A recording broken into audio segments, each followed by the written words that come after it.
When a deceptive theology like the Hebrews root movement calls believers back to the covenant structure that scripture itself says is obsolete, that's not preserving biblical faith. That is moving against the direction that scripture is moving, okay? It's actually anti-biblical. As a matter of fact, it's anti-Christ because it doesn't just misunderstand the storyline of scripture, it reverses it. And it weaponizes all these verses, never in context, by the way. It weaponizes these verses to manipulate the believer's gaze from a finished sacrifice to an ongoing system. And it treats Christ's completion like it still needs your maintenance. And suddenly, the gospel isn't about what Jesus has done, it's about what you're doing.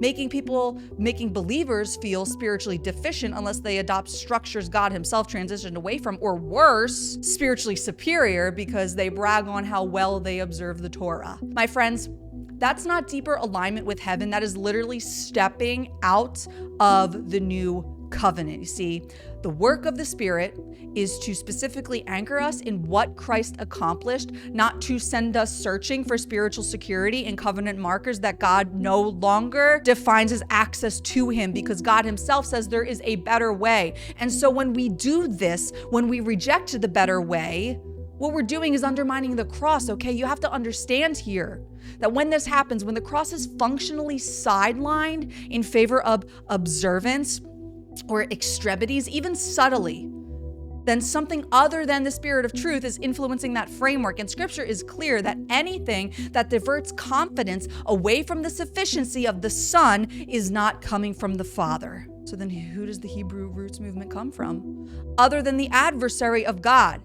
Because hasn't that always been Satan's number one grievance? The fulfillment of Genesis 3:15, right? The fulfillment of redemption. Yeah.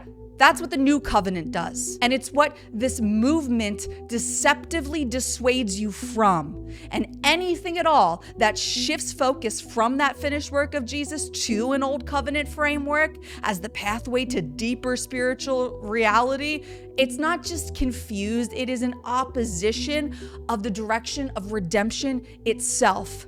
So now you'll not only not understand it, but you will most certainly not live it out. Almost as if that's the entire point, right? And honestly, if I were the devil, I wouldn't try to drag believers into sin. I would convince them that they're going deeper with God while quietly pulling their trust away from the cross, from Jesus, and back onto themselves. I would make these chains look like consecration and call it getting back to the Bible.